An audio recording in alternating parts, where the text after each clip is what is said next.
Hey friends, it's Wednesday and this is Pastor Kathleen. I'm so glad you're taking time for a Bible reading today. If you would like to get these devotionals sent to your email, you can sign up at findcommunity.com/Bible reading. This week we are focusing on the rhythm of sharing our stories. Now, a story is an account of events that have impact. Our stories are an account of the events in our lives that have led us to encounter Jesus. And actually, our stories are ongoing as we continue to encounter Jesus. I know I find it to be helpful to look back on events in my life, to see how God was involved, especially challenging times, to see ways that maybe I hadn't recognized God's involvement. So I'm wondering, what's your story? How have you encountered Jesus? How are you continuing to encounter Jesus? Today we're going to look at the account of one man and his story of encountering Jesus and how his life was transformed, how he shared his simple, clear story, and how he even experienced some obstacles. So please listen as I read John chapter 9, verses 1 through 11. As he went along, he saw a man blind from birth.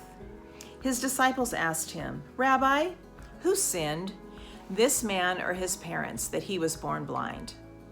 "Neither this man nor his parents sinned," said Jesus, "but this happened so that the works of God might be displayed in him. As long as it is day, we must do the works of him who sent me. Night is coming when no one can work. While I am in the world, I am the light of the world." After saying this, he spit on the ground, made some mud with the saliva, and put it on the man's eyes. "Go," he told him, "wash in the pool of Siloam." This word means sent. So the man went and washed and came home seeing. His neighbors and those who had formerly seen him begging asked, "Isn't this the same man who used to sit and beg?" Some claimed that he was. Others said, "No, he only looks like him." But he himself insisted, "I am the man." "How then were your eyes opened?" they asked. He replied, "The man they call Jesus made some mud and put it on my eyes. He told me to go to Siloam and wash. So I went and washed, and then I could see." I love this account. I thought I'd share a few things that I noticed reading it. First of all, I noticed that it says that Jesus and his followers, his disciples, walked by and saw this man. I'm assuming he was begging, assuming they're on a street in Jerusalem. That's where they were in John chapter 8, and I'm assuming they're still in Jerusalem. So it says that this man was born blind. Jesus knew that, his followers knew that. I'm not quite sure how they knew that, perhaps just because Jesus knows those things. Maybe it was common knowledge about this particular man, I don't know. But it says that Jesus saw him. He saw his need. Well, the disciples saw a situation, and they were trying to figure out the circumstances of his situation, why he was in that situation.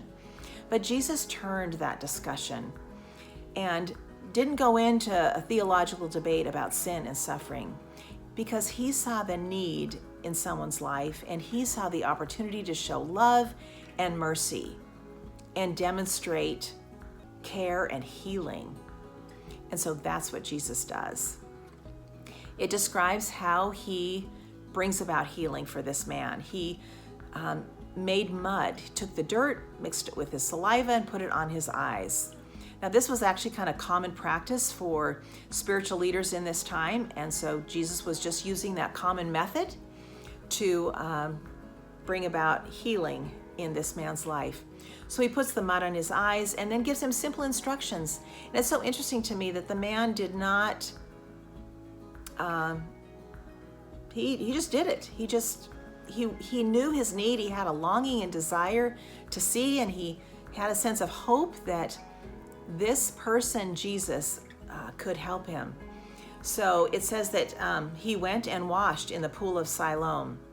Now, Siloam, this pool was a landmark in the city of Jerusalem, and it was a large pool, and it was actually created like 400 years before, when the Gihon Springs, it was diverted in a conduit was built under the city to take the water from the springs and send it to this pool, Siloam. That's why it's called sent. So the water was sent to this pool. So it was the pool of Siloam. So it was large. So perhaps Jesus sent this man there knowing it would be a safe place for him to wash the mud off his eyes and to get cleaned up. It's also interesting to me that as a blind person, I don't think that he could have gone alone. So I'm wondering who accompanied him. Did disciples go along, or were there friends there, or someone else that helped get this man to the pool of Siloam? It doesn't say, but I wonder about that, believing that he couldn't have gone there alone, and just reminding me that we need people around us. Other people are always a part of our stories and encountering Jesus. So he goes, and as he washes the mud off his eyes, he is able to see. Can you imagine how exciting that was? Never having been able to see before, he is now able to walk from the pool back to his home, his area of where he grew up. And he shares with these people. He shares his story. They know that he was blind. They knew that he was the one who had been begging as the only way to get support. And now he sees, and they can tell he can see. But it's just interesting to me that the neighbors get into this big debate, and this man just returns to his simple story, his simple, powerful story of how he has encountered Jesus and how his life has been transformed. Jesus is the light of the world, as it says in this passage. He is the one who sees me, who sees you, who's able to bring light to darkness, sight to where we are blind. Maybe we're not blind physically, but blind spiritually, and Jesus is able to bring light to us. I love how the man sticks to his clear, simple story because he knows the transformation that has taken place in our lives. And that's the opportunity that I have and that you have, to be able to share what we know to be true of what Jesus does and has done in our lives. And I love that we also get at the end of the chapter just the ongoing journey that this man has with Jesus. So listen to verses 35 through 38. It says, Jesus heard that they had thrown him out. So this man did get kicked out of his community, even though he returned so excited about what had happened. So they kicked him out. They didn't know how to handle it. And when Jesus found him, he said, "Do you believe in the Son of Man?" "Who is he, sir?" the man asked. "Tell me so that I may believe in him." Jesus said, "You have now seen him. In fact, he is the one speaking with you." Then the man said, "Lord, I believe," and he worshiped him.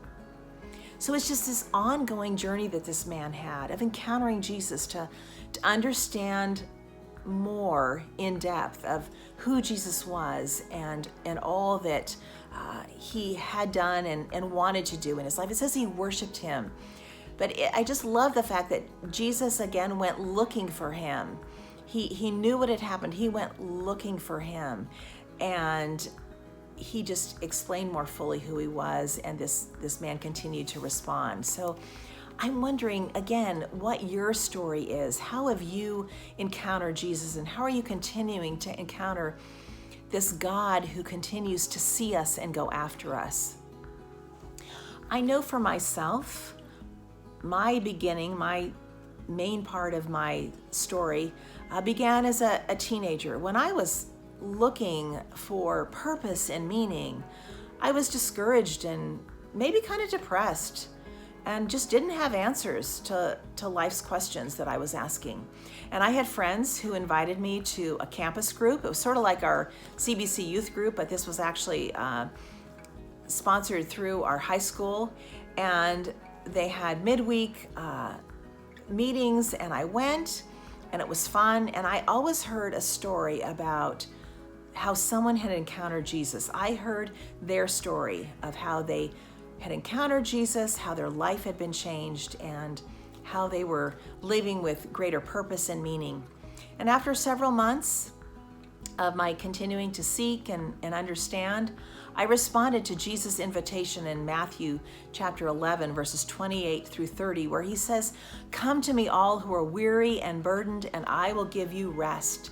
Take my yoke upon you and learn from me, for I am gentle and humble in heart, and I will give you rest for your souls. For my yoke is easy and my burden is light." And I knew that my soul was weary and I needed rest. I was discouraged and I needed hope. And I responded to that invitation, and I encountered Jesus. And he brought hope and purpose and helped in overcoming fear that I had. And that was really the beginning of my story of encountering Jesus. And I continue to be on that journey. And so I'm wondering, what is your simple story? Just like that, the man knew that he was blind.